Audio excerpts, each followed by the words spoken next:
빌립보서 1장 20절에서 24절 말씀과 고린도후서 5장 9절과 10절 말씀을 봉독하겠습니다. 먼저 빌립보서 1장 20절에서 24절 말씀을 봉독하겠습니다. 나의 간절한 기대와 소망을 따라 아무 일에든지 부끄럽지 아니하고 오직 전과 같이 이제도 온전히 담대하여 살든지 죽든지 내 몸에서 그리스도가 존귀히 되게 하려 하나니 이는 내게 사는 것이 그리스도니 죽는 것도 유익함이니라. 그러나 만일 육신으로 사는 이것이 내 일의 열매일진데 무엇을 가릴는지 나는 알지 못하노라. 내가 그 두 사이에 끼었으니 떠나서 그리스도와 함께 있을 욕망을 가진 이것이 더욱 좋으나 그러나 내가 육신에 거하는 것이 너희를 위하여 더 유익하리라. 이어서 고린도후서 5장 9절에서 10절 말씀을 봉독하겠습니다. 그런즉 우리는 거하든지 떠나든지 주를 기쁘시게 하는 자 되기를 힘쓰노라. 이는 우리가 다 반드시 그리스도의 심판대 앞에 드러나 각각 선악간에 그 몸으로 행한 것을 따라 받으려 함이라. 삶과 죽음의 의미, 이런 제목으로 말씀을 드리겠습니다. 세상 사람들은 죽음에 대하여서 언급하는 것을 대단히 부담스럽게 여깁니다. 그 어느 누구라 하더라도 죽음을 직접 경험해 보지는 못했기 때문에 그것을 막연히 두렵게 여기는 겁니다. 그렇지만 여러분, 우리들은 창조자이신 생사화복을 주관하시는 하나님으로부터 진리의 말씀을 받은 자들입니다. 그래서 우리는 세상 사람들과 달리 죽음에 대해서는 진리에 입각한 자세를 보여야 하는 겁니다. 우리가 죽음의 의미를 온전하게 깨닫게 되면은 그제야 비로소 삶의 의미를 분명히 깨닫게 됩니다. 사람이 어떻게 살아야 하는가, 또 죽음을 어떠한 자세로 맞이해야 하는가, 이것을 알 수 있는 거예요. 그래서 오늘은 삶과 죽음의 성경적인 의미에 대하여서 말씀을 드리겠습니다. 사람은 영과 혼, 그리고 육신이 결합이 되어 있는 존재입니다. 영은 하나님과 교통하는, 그러니까 교제하는 기관이라고 볼 수 있습니다.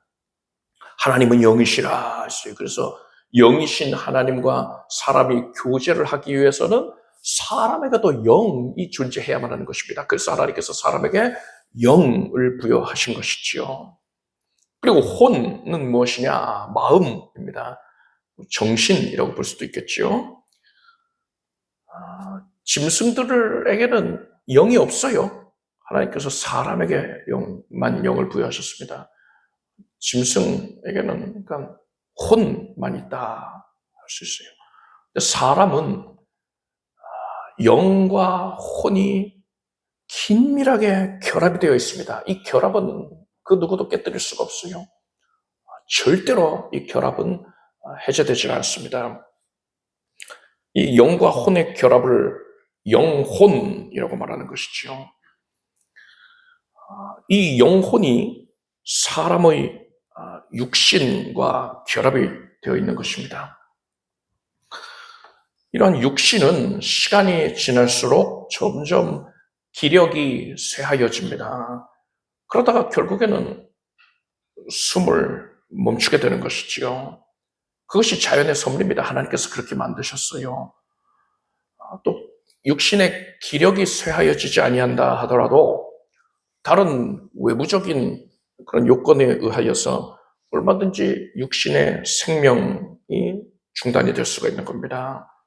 이렇게 육신이 생명을 다하게 되면 이때에 육신과 결합되어 있던 영혼이 육신과 분리가 됩니다. 이렇게 영혼과 육신이 분리가 되는 것을 죽음이라고 부르는 것입니다. 여기서 중요한 거는요, 죽는 것은 육신뿐이에요. 육신만 죽습니다. 영혼은 절대로 죽지 않습니다. 죽지 않고 살아서 어딘가로 들어가게 된다는 겁니다. 그러니까는 죽음 이후에 어딘가 가게 된다. 그래서 죽음 이후의 세계에서 내세라고 그것을 부르죠. 사람이 죽음 이후에 어느 곳으로 가게 되는지, 또 죽음 이후에 어떤 경험을 하게 되는지에 대해서는 사람은 스스로의 힘으로는 절대로 깨달을 수가 없습니다. 아무리 똑똑하다 하더라도, IQ가 높다 하더라도 절대로 깨달을 수 없어요. 그런데도 불구하고 세상 사람들은요, 자신의 바람과 또 상상력을 결집시켜가지고 내세에 대한 다양한 이론들을 만들어냈습니다. 대표적으로는요, 사람이 죽으면 아무것도 남지 않는다. 그냥 멸절돼 버린다. 영혼까지도 멸절돼 버린다. 이렇게 말하는 자들이 있어요. 또 영혼의 존재 자체를 부인하는 자들도 있죠. 그래서 사람 죽으면 끝이야 라고 말합니다. 물질주의자들, 유물론자들, 그렇죠. 거기에서 파생이 된 진화론이나 공산주의 같은 사상들도 마찬가지입니다.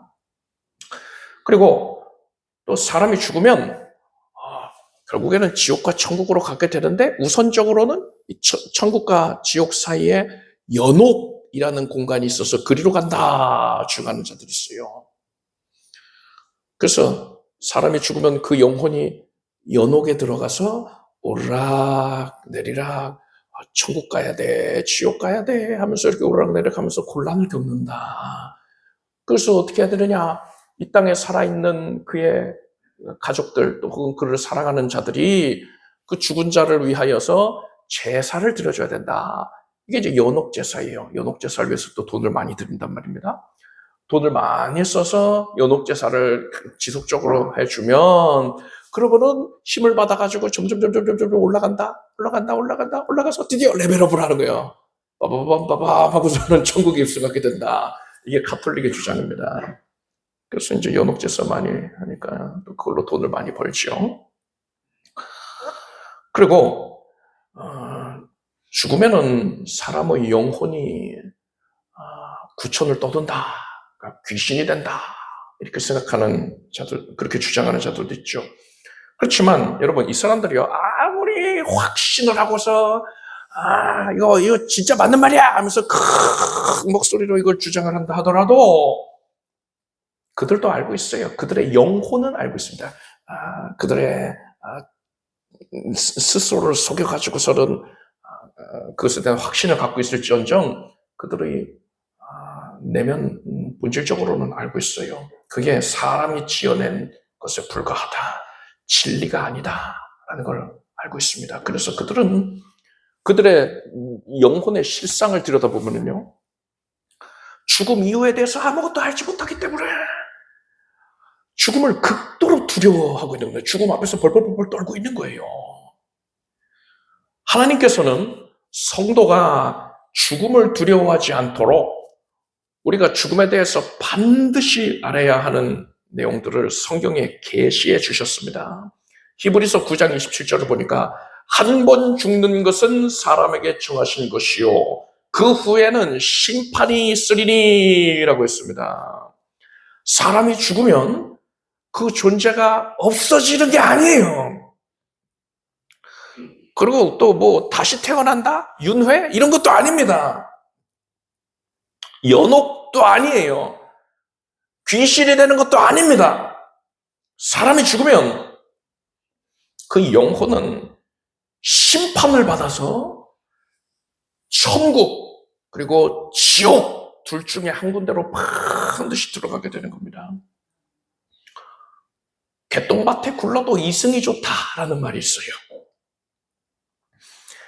아무리 천하고 고생스럽게 산다 하더라도 죽는 것보다는 이 세상에서 사는 게, 삶을 부지하는 게 훨씬 나아, 이 뜻이죠.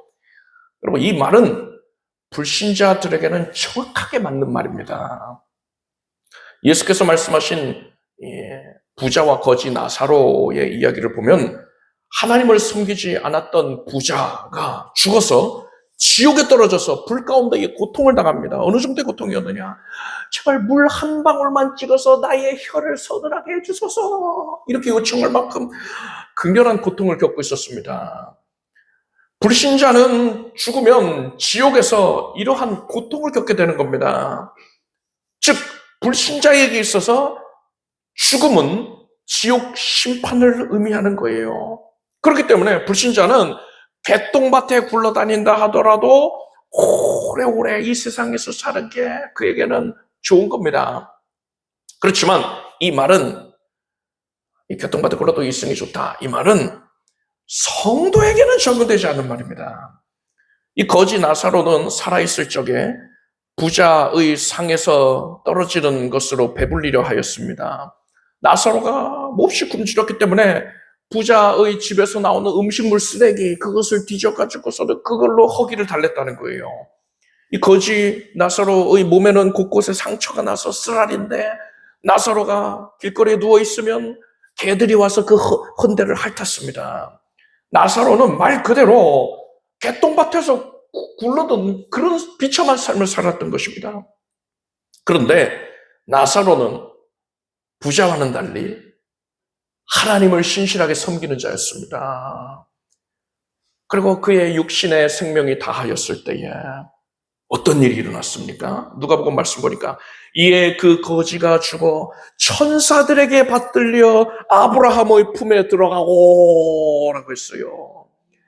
그의 육신이 죽은 후에 그의 영혼은 천사들의 손에 받들려서 천국에 들어간 것입니다.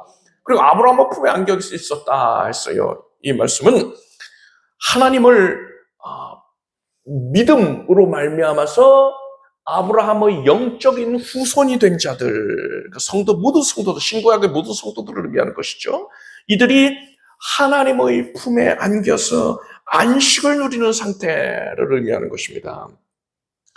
성도가 천국에 들어가게 되면요, 그곳에서 예수님과 온전히 연합을 이루게 됩니다. 어느 정도냐?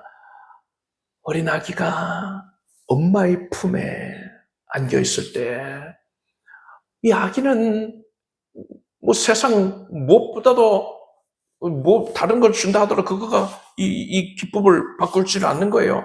가장 그 기쁨, 나는 엄마 품에 안겨 있어 하는 안식과 평안을 누리고 있단 말이에요. 그러한 안식과 평안을 우리는 천국에서 누리게 될 것입니다.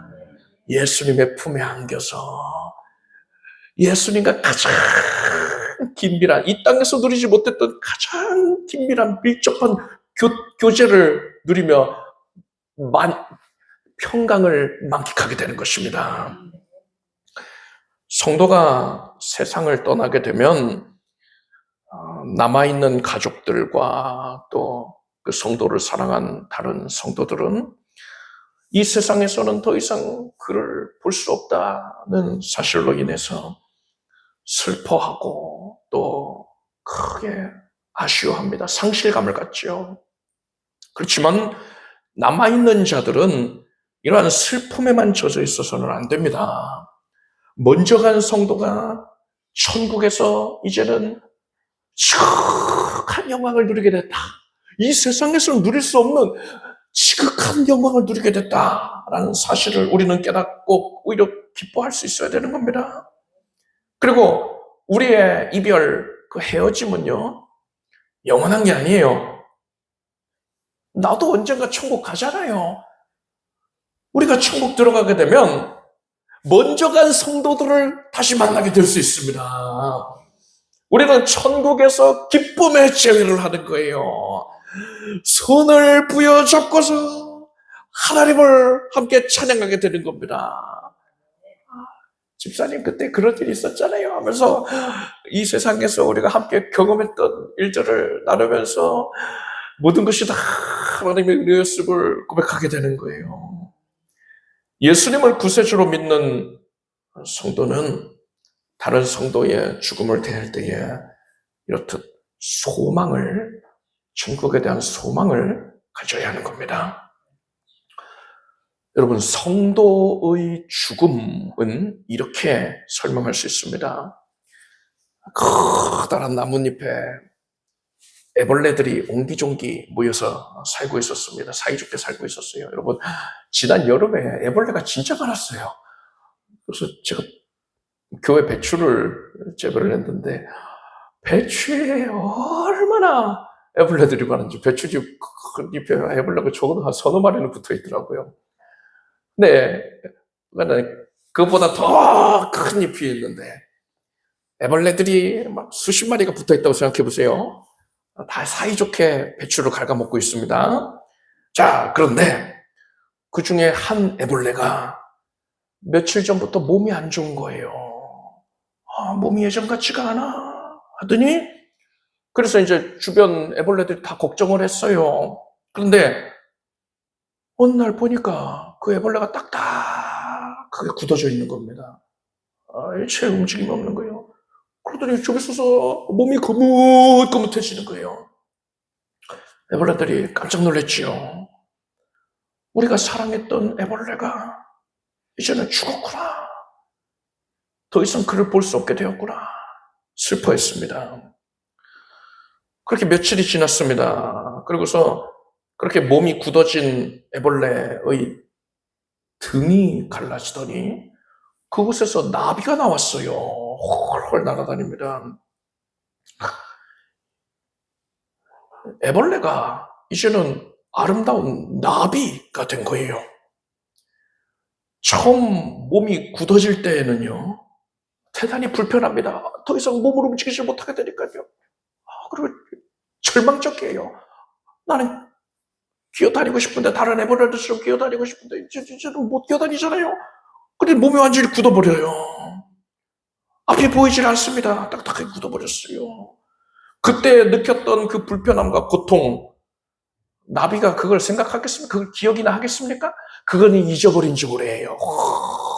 헐 날아다니면서 더 이상 그것은 그를 괴롭게 하지를 못합니다.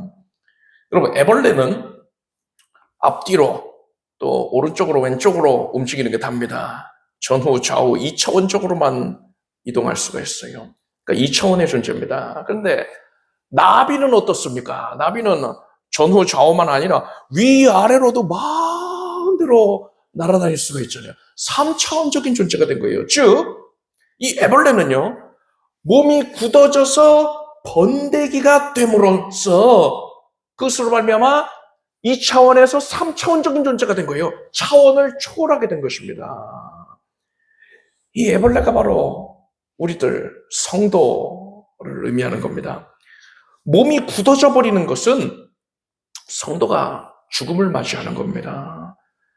성도가 죽으면 가족들과 또 다른 성도들이 너무나도 아쉬워하고 슬퍼하지요.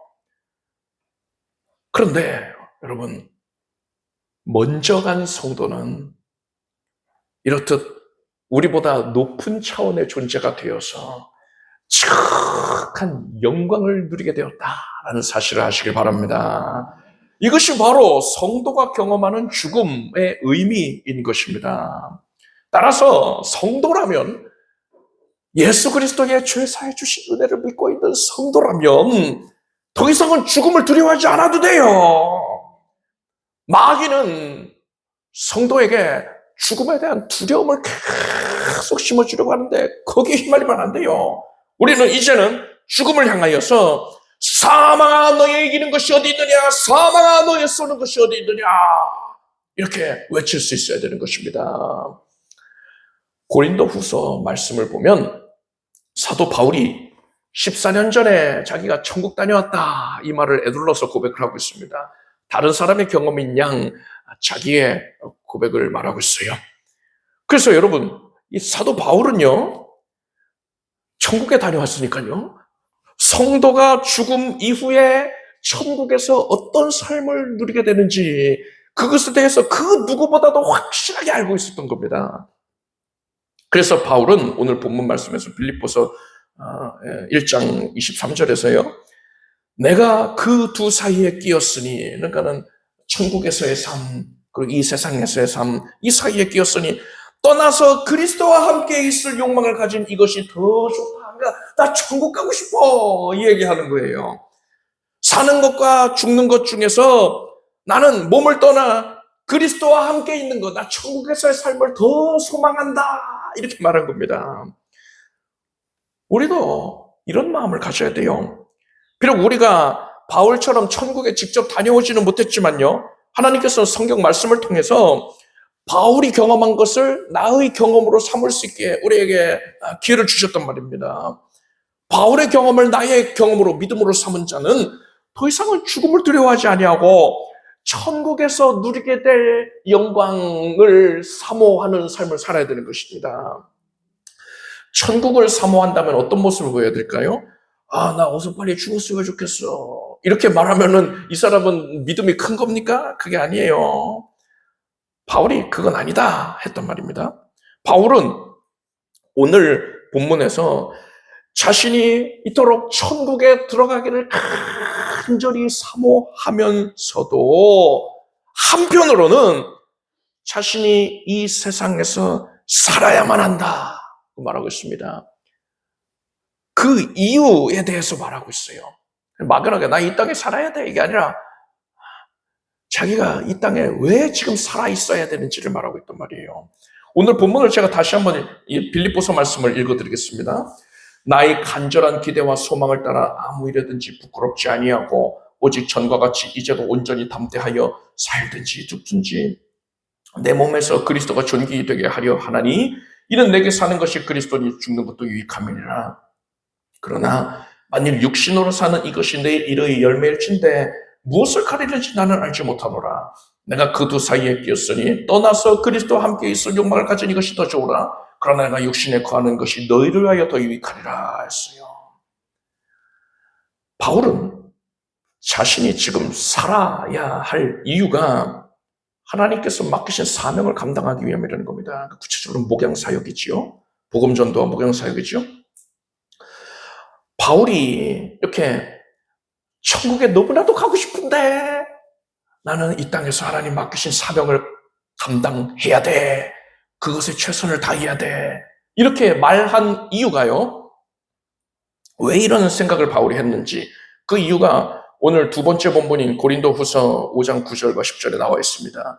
그런즉 우리는 거하든지 떠나든지, 그러니까 살든지 죽든지 주를 기쁘시게 하는 자 되기를 힘쓰노라. 이는 우리가 다 반드시 그리스도의 심판대 앞에 들어라 각각 선악간에 그 몸으로 행한 것을 따라 받으려 함이라 했어요.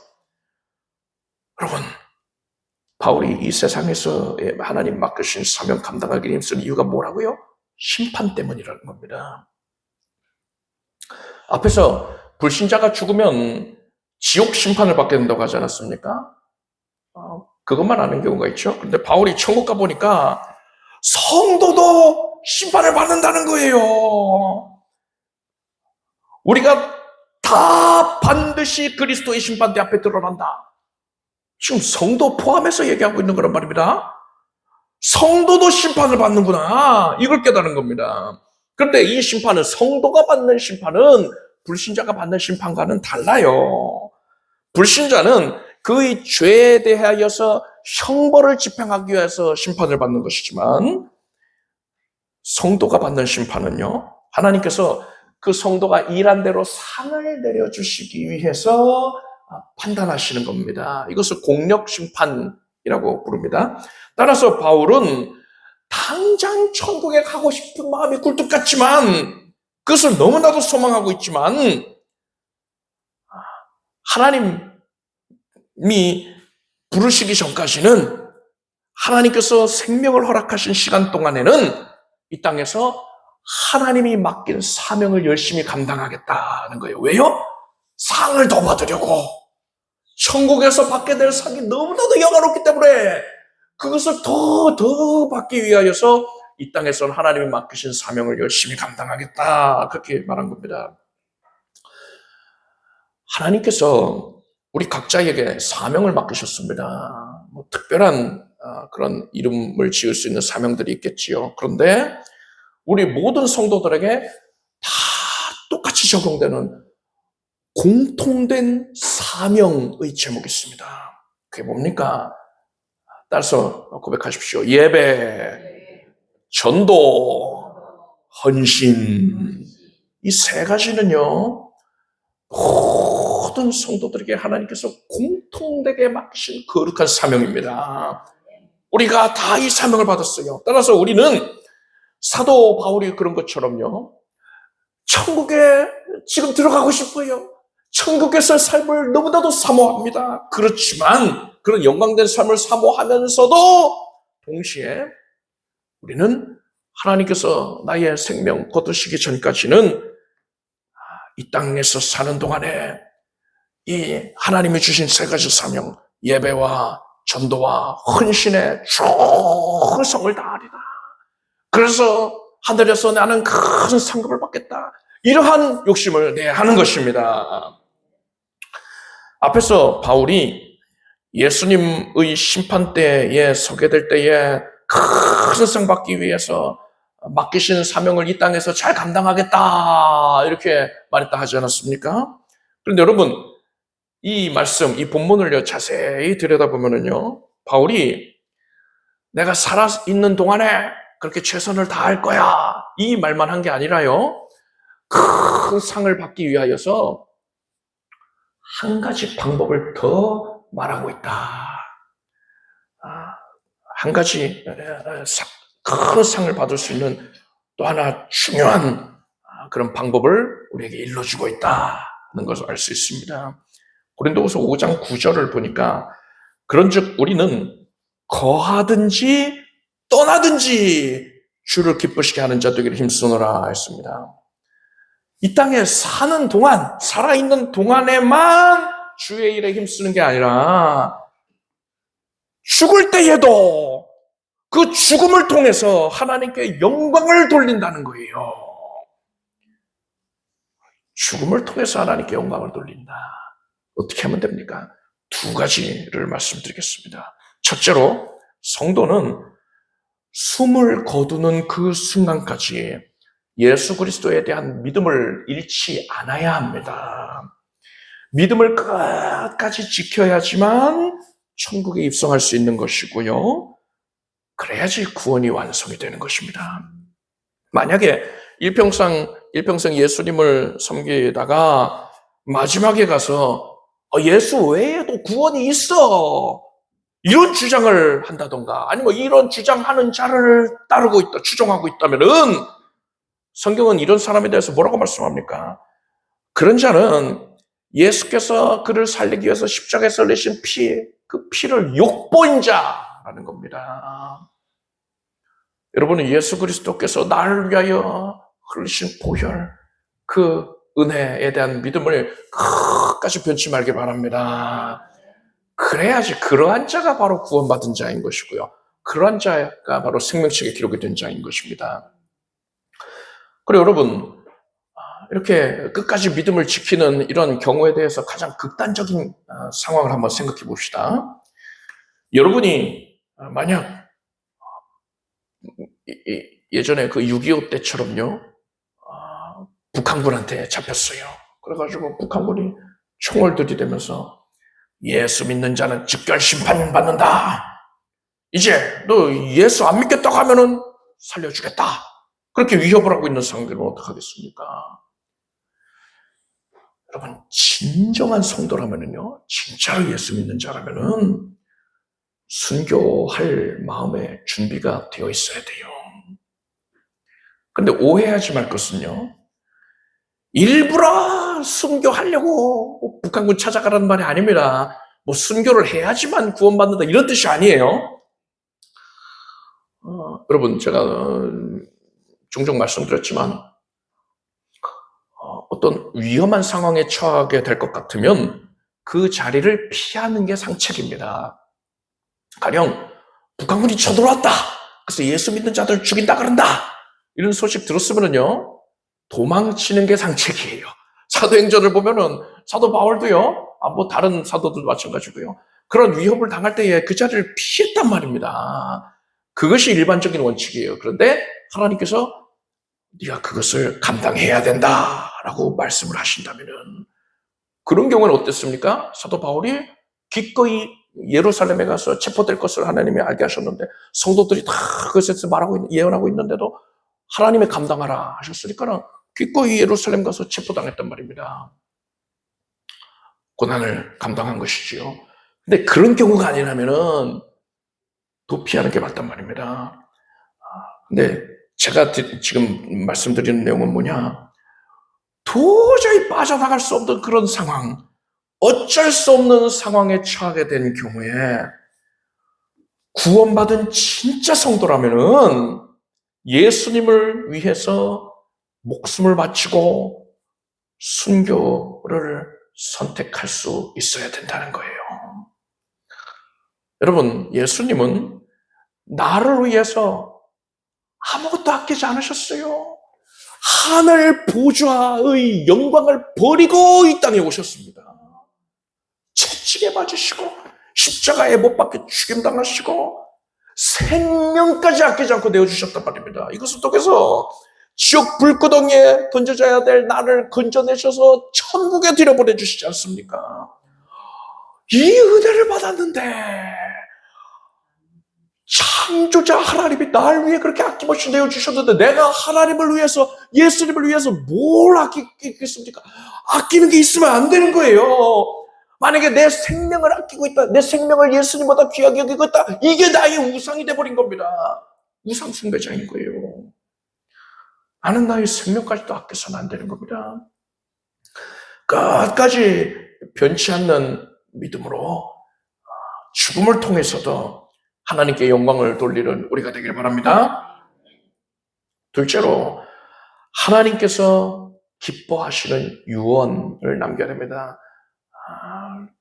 죽음을 통해서 영광 돌려야 된다는 것이죠.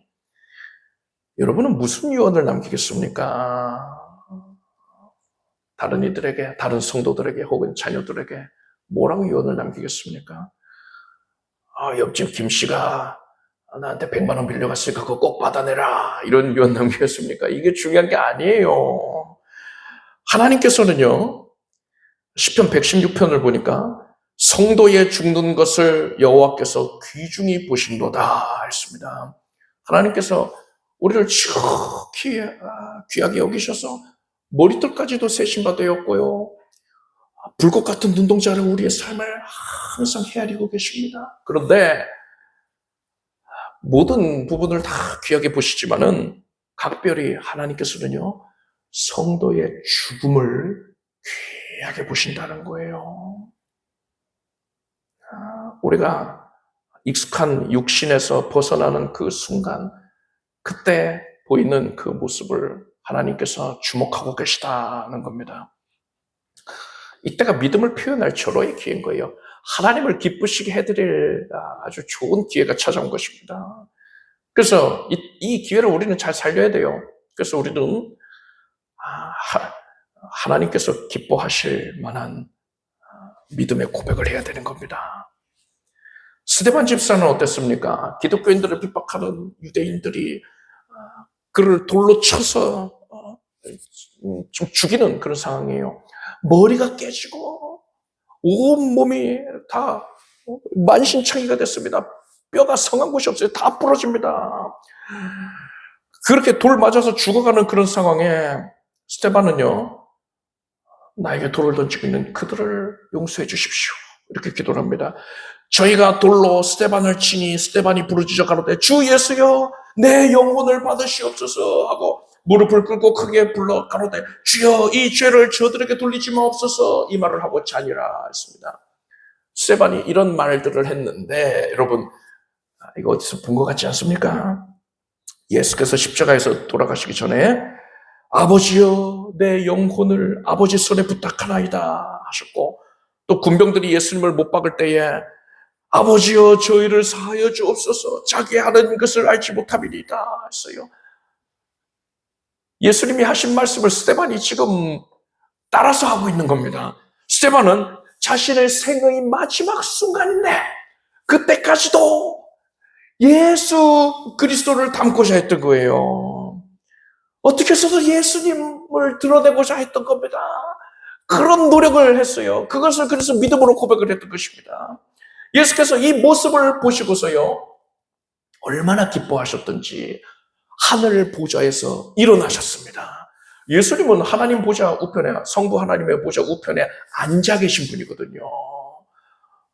하나님 보좌 우편에 앉아 계시다가 우리가 고백하고 있잖아요. 그런데 스데반이 죽기 직전 뭐라고 했냐면, 인자가 하나님 보좌 우편에 서신 것을 보는도다 했어요.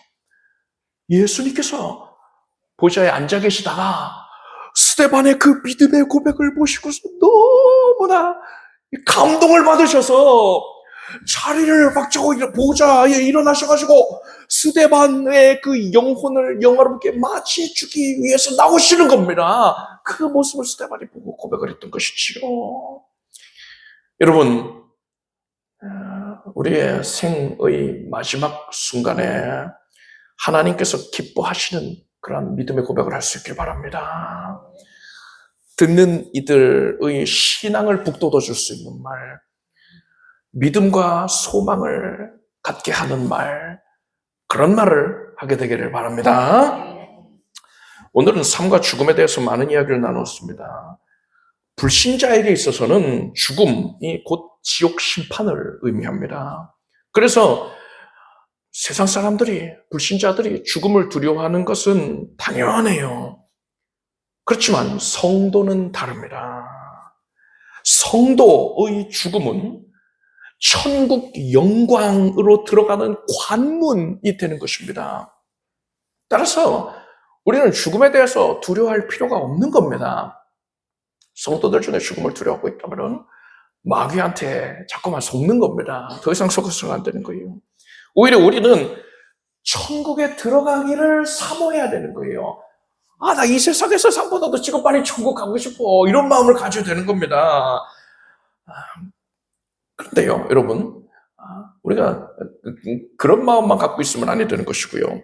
성도의 죽음도 심판과 연결이 된다 하지 않았습니까? 물론 이 심판은 불신자가 당하는 심판과는 달라요. 아예 종류가 다릅니다. 일한 대로 이 땅에 거하는 동안에 하나님이 맡겨주신 일을 잘 감당했느냐, 그 일한 대로 상을 받기 위해서 하나님께서 판단하시는 자리인 거예요. 공력심판이지요. 우리는 이러한 공력심판에서 큰 상을 받기 위하여서 어떻게 되느냐, 살아있을 때에 노력을 하고 또 죽음의 순간에도 노력을 해야 됩니다. 살아있을 때 하는 노력은 어떻게 표현될 수 있습니까? 하나님 맡겨주신 사명 감당하는 것이라 하지 않았습니까? 예배와 전도와 헌신에 열심을 내야 되는 겁니다. 또 죽음의 순간에 하는 노력 뭐가 있습니까? 죽음을 통해서도 하나님께 영광 돌리고자 애써야 되는 거예요. 마지막까지 믿음을 굳게 지켜야 되는 것이고요.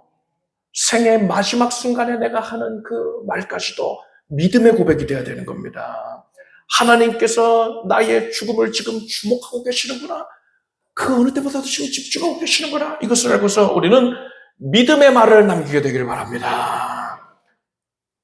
그러면 삶과 죽음의 이러한 성경적인 의미를 이제 온전히 깨닫기를 바랍니다. 그래서 거하든지 떠나든지 살든지 죽든지 오직 하나님만을 기쁘시게 해드리기를 힘쓰는 우리가 되기를 바랍니다. 기도하겠습니다. 하나님, 진리를 깨닫게 해주시니 감사드립니다. 우리는 세상에서의 삶에 얽매이지 아니하고 천국을 바라보며 살게 하소서. 살든지 죽든지 거하든지 떠나든지 오직 하나님을 기쁘시게 해드리기 위해서 힘쓰고 애쓰게 하여 주시옵소서. 예수님의 이름으로 기도드립니다. 아멘. 모두 자리에서 일어나셔서 가슴에 손을 얹으시고 아픈 것을 손 얹고 믿음으로 기도하겠습니다.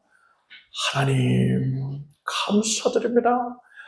예수 그리스도의 보혈, 예수께서 흘리신 거룩한 피가 나를 살립니다. 모든 흉악한 결박을 사하고 죄와 저주를 없이 하고 내가 하나님 앞에 의인되게 해주셨습니다.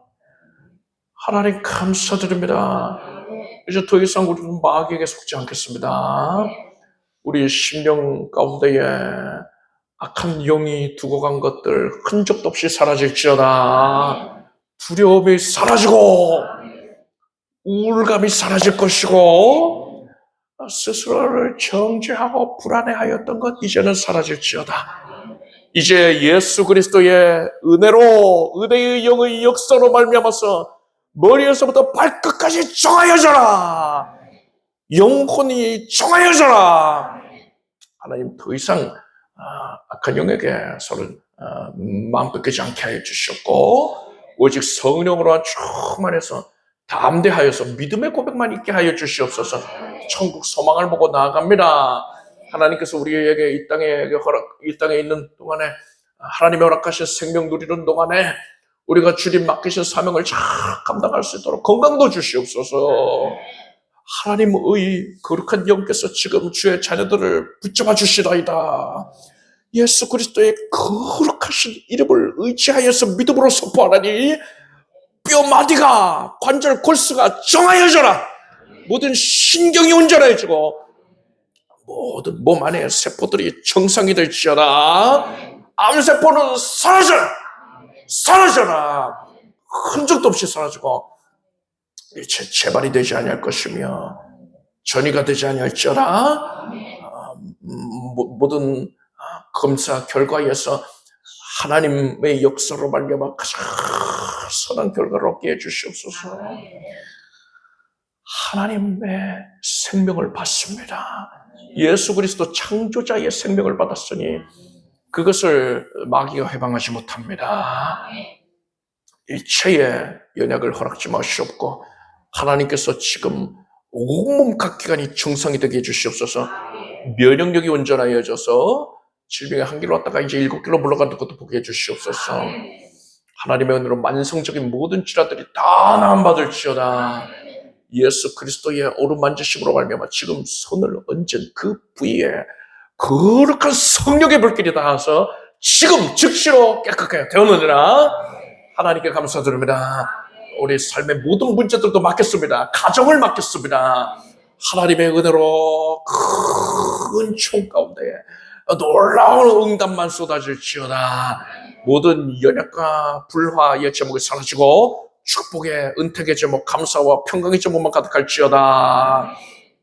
하나님께서 잉태의 문도 열어주시고 복중에 그 어린 심령을 하나님께서 지켜주시고 순상케 하여 주시오며 믿음으로 양육케 하여 주시고 항시 우리 온 주의 자녀들은 믿음의 만남의 복을 얻게 하여 주시옵소서. 믿음의 가정을 일구게 하시고 직장의 문도 열어주시고 진학을 허락하여 주시고 삶의 현장 가운데서 으뜸되게 하여 주시옵소서. 날마다 그 장막터를 널리 펼게 하여 주시옵소서. 우리 성도들 설 명절 맞이하여서 먼 길 오갈 때에 특별히 불꽃 같은 도저로 지켜 주시옵소서. 다시 모이기를 사모하며 힘쓰게 해 주시옵소서. 예수님의 이름으로 기도드립니다. 믿은 대로 될지어다. 이렇게 박수를 올리겠습니다. 자리에 앉으십시오. 준비한 신의 헌금을 기쁜 마음으로 드리겠습니다.